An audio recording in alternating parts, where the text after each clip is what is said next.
Hello, good morning, friends.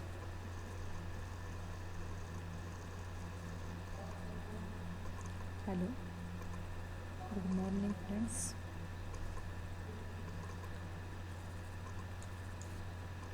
तर आपण आज ASP.NET म्हणजे आपल्या ॲडव्हान्स वेब प्रोग्रामिंगमध्ये काल मी तुम्हाला नोट्स पाठवल्या आहेत कोणत्या ऑपरेटर्सच्या. ओके, या ऑपरेटर्सबद्दल कोणाला काही शंका असेल, ओके, तर कारण ह्या जे काही ऑपरेटर्स आहेत त्या ऑपरेटर्स तुम्हाला नेहमी सीमध्ये C++मध्ये वगैरे झालेले आहेत. तर ह्याच्यानंतर आपण पॉईंट बघूया कंट्रोल फ्लो स्टेटमेंट. आता हे जे काय कंट्रोल फ्लो स्टेटमेंटसुद्धा हे सुद्धा तुमचे काय झालेलाच पार्ट आहे जास्तीत जास्त, बरोबर आहे ना. तर कंट्रोल फ्लो स्टेटमेंटमध्ये 2 पार्ट आहेत, ओके, सिलेक्शन स्टेटमेंट आणि looping statement. First of all बघूया. Generally a program is executed sequentially one after another, but there might situations where the statements need to be executed only based on some conditions. JavaScript supports 2 types of statements. First, selection statement and then looping statement. Okay. First of all, see selection statement. Okay. The statements are executed only if the condition is satisfied. We have 3 types of selection statements. First, if statement, if else statement, if else if statement, and last switch case statement. Okay, then there are types we have to solve last year's semester. Okay, म्हणजे आपण जे काही आता हे statements आपण बघितलेले if else if switch केस हे आपण C++ जावामध्ये सुद्धा शिकलेले. तर आपल्याला ह्या कंट्रोल स्टेटमेंट, आता हे हे जे काही कंट्रोल स्टेटमेंट आपण पाहणार आहोत, तर ते कंट्रोल स्टेटमेंट आपल्याला C# म्हणजे या ॲडव्हान्स वेब प्रोग्रामिंगमध्ये सुद्धा या कंट्रोल स्टेटमेंटचा यूज होणार आहे. ओके, नेक्स्ट आहे if statement. Okay, then listen. This is also called as conditional statement. Okay, the flowchart below depicts the working of the statement. Here show the flowchart. Here decision is used. Here used decision box. Okay, आपण हे जे काही decision box म्हणजे हा flowchart आहे, flowchart concept आपण imperative programme या सब्जेक्टमध्ये बघितलेले. ओके, तर आता इथे फ्लोचार्ट दिलेला आहे. काय कंडिशन बघा, इफमध्ये आता इफमध्ये काय हा डिसिजन बॉक्स आहे, हा कशासाठी यूज केलेला आहे आपण, decision take a decision. Okay, आता ह्याच्यामध्ये बघा, जर ह्या इफ कंडिशनमधली समजा कंडिशन इफमधलं जे काही स्टेटमेंट ते समजा ट्रू असेल तर काय, समजा येस असेल तर स्टेटमेंट्स काय होणार, एक्झिक्यूट होणार. समजा इफ या स्टेटमेंटमधलं इफचं जे काही स्टेटमेंट आहे समजा नो असेल किंवा फॉल्स असेल तर काय होणार आहे, तर तुमचं जे काय आउटपुट येणार आहे ते फॉल्स येणार आहे. आणि समजा ट्रू असेल तर आउटपुट काय येणार आहे, ट्रू येणार आहे. म्हणजे ह्या स्टेटमेंटमधले जे काही स्टेटमेंट्स असतील ते काय होणार आहेत, एक्झिक्यूट होणार आहे. Okay, the statements are executed only when the condition is true. म्हणजे समजा इफमधले जे काही स्टेटमेंट्स समजा त्याच्यामधली जी काही कंडिशन असेल तर ती समजा ट्रू असेल तर हे स्टेटमेंट काय होणार आहे, एक्झिक्यूट होणार आहे. ओके, नेक्स्ट आपण ह्याच्यावरती सिंटॅक्स बघूया ह्याचा.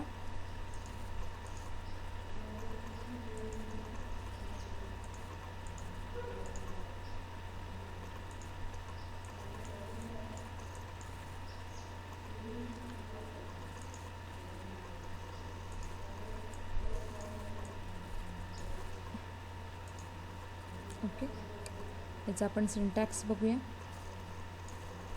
आता सिंटॅक्समध्ये बघा काय सांगितलं आहे, सिंटॅक्स बघा कसा आहे, इफ ब्रॅकेटमध्ये जे काय तुमचं कंडिशन असणार आहे ती स्क्वेअर ब्रॅकेट,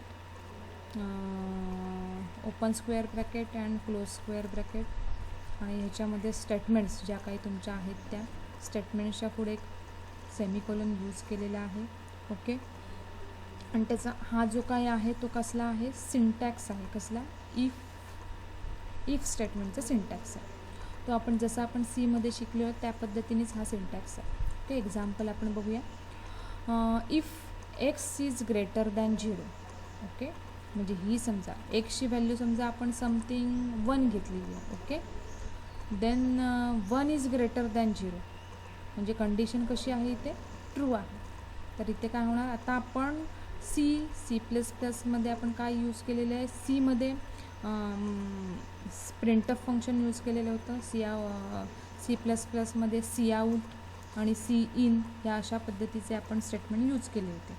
पण आता या ASP.NETमध्ये वेब प्रोग्रामिंगमध्ये console.write. आता जेव्हा आपण ॲप्लिकेशन डेव्हलप करणार आहोत तेव्हा आपल्याला ॲप्लिकेशन्स चॉईस करावे लागतात, म्हणजे कन्सोल लँग्वेजेस चॉईस करायला लागतात.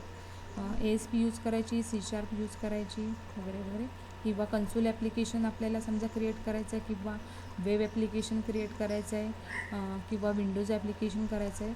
तर हा जो काय प्रोग्राम आहे, एक्झाम्पल आहे, कन्सोल ॲप्लिकेशनमधलं. म्हणून आता इथे जी कंडिशन वापरलेली आहे काय, x is greater than 0.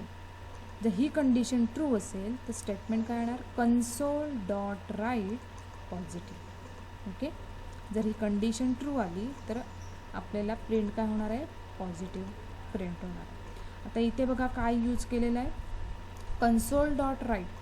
Okay, आपण त्यावेळेला C++मध्ये काय प्रिंटफ किंवा सी आऊट आपण कीवर्ड यूज करू शकतो. पण ह्या C# मध्ये आपल्याला काय यूज करायचं आहे, console.write. कन्सोलमधला C कॅपिटल आहे आणि राईटमधला W कॅपिटल आहे आणि मध्ये दोघांच्या डॉट आहे. ओके, जर समजा इथे कुठे मिस्टेक झाली तर आपल्याला एरर ऑफर होईल. ओके, तर इफ स्टेटमेंट तुम्हाला समजलं. नेक्स्ट आहे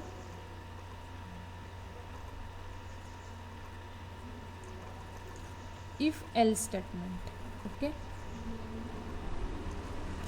आता या इफ एल्स स्टेटमेंटमध्ये बघा, this statement is similar to if statement, but the only difference is different set of statements are executed based on the condition whether it is true or false.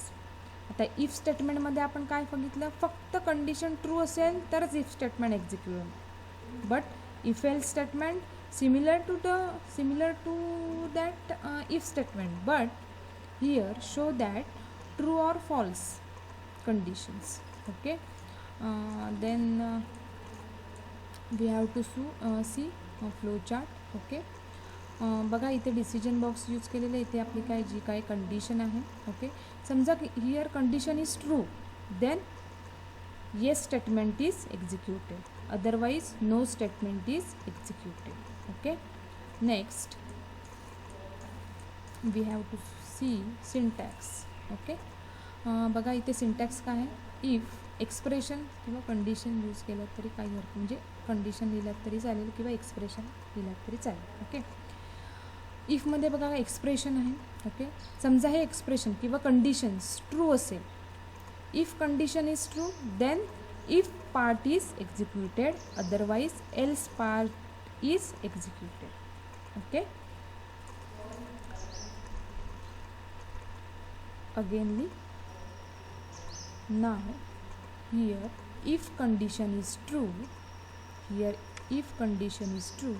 then if part is executed, otherwise else part is executed. तर आपण ह्याच्यावरचं एक example बघूया.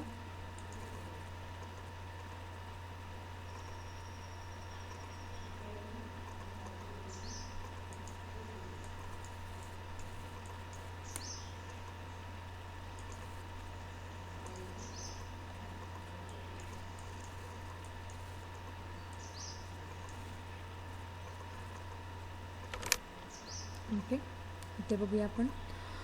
बघा इथे इफमध्ये तीच लिहिलं आहे, X is greater than 0. Okay, जर समजा कंडिशन इज ट्रू असेल, here condition, this condition is true, then shows positive output. म्हणजे काय होणार आहे, समजा ही कंडिशन ट्रू असेल तर आपल्याला काय होणार आहे, पॉझिटिव्ह हे आउटपुट काय होणार आहे, डिस्प्ले होणार आहे. अदरवाईज निगेटिव्ह काय होणार आहे, डिस्प्ले होणार आहे.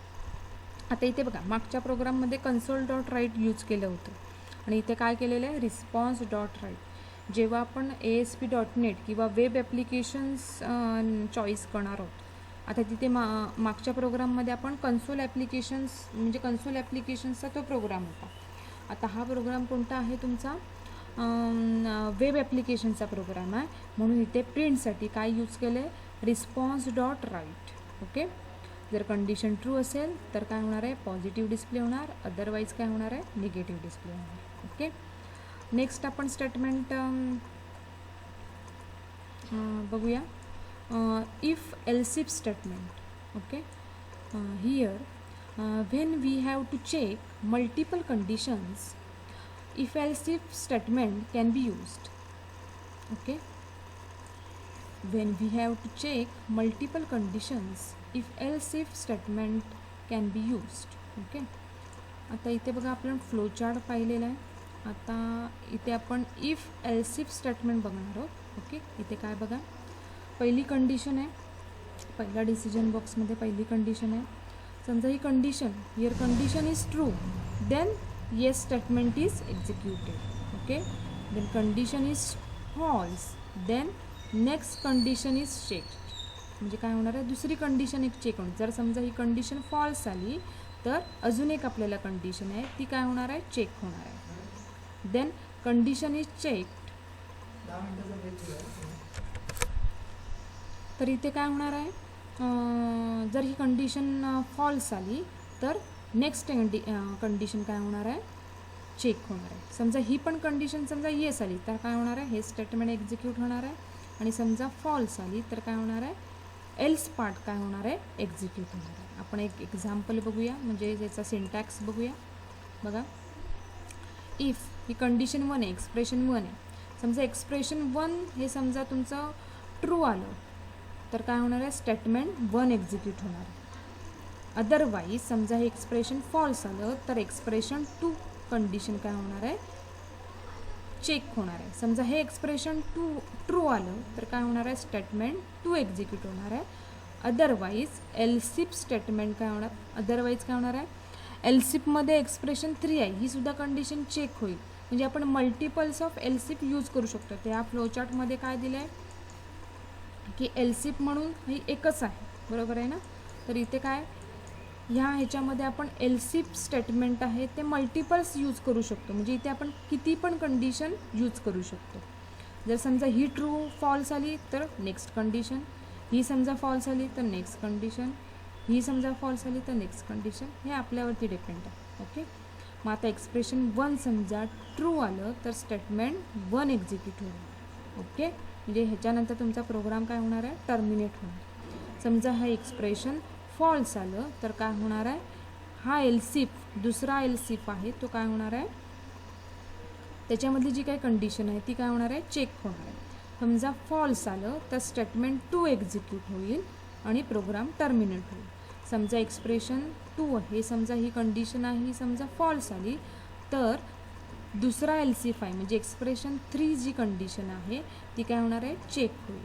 ओके, आणि त्याच्यामधली समजा कंडिशन ट्रू आली तर स्टेटमेंट 3 एक्झिक्यूट होईल. अदरवाईज तुमचा एल्स पार्ट काय होणार आहे, एक्झिक्यूट होणार आहे. ओके, आपण एक्झाम्पल बघूया याच्यावरती.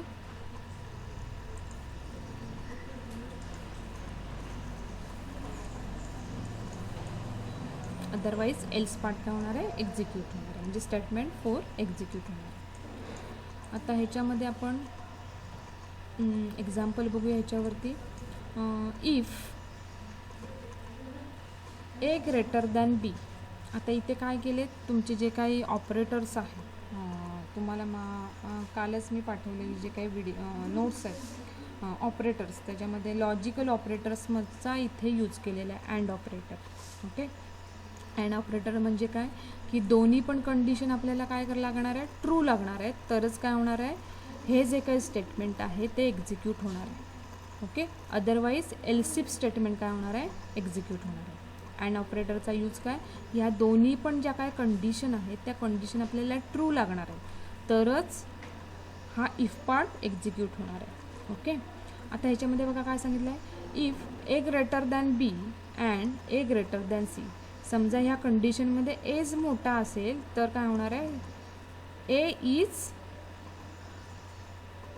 Is greater. ओके, म्हणजे काय होणार आहे, ए हे काय होणार आहे, ए इज काय होणार आहे, डिस्प्ले होणार आहे. ओके, नेक्स्ट समजा ह्या दोन्ही पण, आता समजा ए इज ग्रेटर, ओके, ही कंडिशन समजा दोन्ही पण समजा फॉल्स आल्या, एखादी कंडिशन समजा ह्याच्यामधली फॉल्स आली तर काय होणार आहे, एल्सिफ पार्ट काय होणार आहे, एक्झिक्यूट होणार आहे. म्हणजे त्याच्यामध्ये सुद्धा आता कंडिशन सांगितले, B is greater than A and B is greater than C. आता ह्या दोन्ही पण कंडिशन समजा ट्रू असतील तर काय होणार आहे, बी इज असं आउटपुट आपल्याला डिस्प्ले होणार आहे. आणि समजा ह्याच्यापैकी दोन्ही पण कंडिशन फॉल्स आल्या किंवा एकतरी कंडिशन फॉल्स आली तर आपल्याला एल्स हा पार्ट काय होणार आहे, एक्झिक्यूट होणार आहे. म्हणजे काय होणार आहे, सी इज आपल्याला असं काय दिसणार आहे, आउटपुट दिसणार आहे. Okay,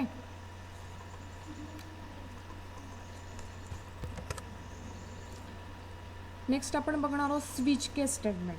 okay, switch statement is to give an expression to evaluate and several different statements to execute based on the value of the expression. Okay, next the interpreter checks each case against the value of the expression until a match is found. If nothing matches, a default condition will be used. Okay, तर switch केस स्टेटमेंटसुद्धा आपण C plus plus जावामध्ये use केलेलं आहे. आता switch statement आहे choice based statement आहे. Okay, ह्याच्यामधली एक समजा 1 to 10 number असतील, त्याच्यामधलं समजा आम्हाला 3 नंबरचा ऑप्शन चॉईस करायचं असेल तर 3 नंबरमध्ये जे काही कंडिशन असेल किंवा ज्या काही स्टेटमेंट्स असतील त्या स्टेटमेंट काय होणार आहेत, एक्झिक्यूट होणार आहे. त्याचं सिंटॅक्स बघूया. स्विच एक्सप्रेशन, तुमचं जे काही एक्सप्रेशन असेल ते, एखादी कंडिशन असेल किंवा स्टेटमेंट असेल, समजा ही एक्सप्रेशन ट्रू आलं तर केस कंडिशन 1 म्हणजे आता इथे काय करायचं, ह्या एक्सप्रेशनमध्ये आपल्याला चॉईस करायचं आहे. आता इथे मल्टिपल ऑफ कंडिशन्स आहेत, condition 1, condition 2 up to condition N. Okay, आता 1 to n मधले आपल्याला कंडिशन काय करायचे, चॉईस करायचे. समजा इथे आपण कंडिशन 1 असं हे केलं तर काय होणार आहे, स्टेटमेंट कंडिशन 1 मधली स्टेटमेंट काय होणार आहे, एक्झिक्यूट होणार आहे. आणि ब्रेक ह्या कमांडमुळे काय होणार आहे, तुमचा प्रोग्राम टर्मिनेट होणार. समजा तुम्ही कंडिशन 2 असं तुम्ही प्रेस केला, ओके, चॉईस केला तर कंडिशन 2 मधल्या स्टेटमेंट काय होणार आहे, एक्झिक्यूट होणार. आणि ब्रेक स्टेटमेंटमुळे तुम्ही काय होणार आहात, प्रोग्राममधून बाहेर पडणार. आणि समजा ह्या 1 to n मधले कोणतेच नंबर असतील, तुम्ही त्याच्यापैकी दुसरा वेगळाच नंबर समजा तुम्ही चॉईस केलात, कंडिशन इथे चॉईस केल्यात एक्सप्रेशनमध्ये, तर तुम्हाला काय होणार आहे, डिफॉल्टमधले जे काही स्टेटमेंट आहेत ते काय होणार आहेत, एक्झिक्यूट होणार आहे. फॉर एक्झाम्पल आपण बघूया, इथे काय दिलं आहे बघूया.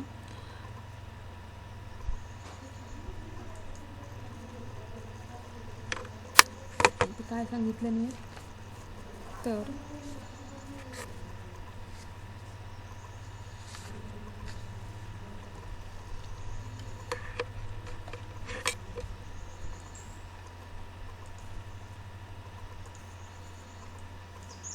बघा काय सांगितलं मी, the break statement will terminate from the switch case statement if omitted all the case statement will be executed. आता ह्याच्यावरती आपण एक्झाम्पल बघूया.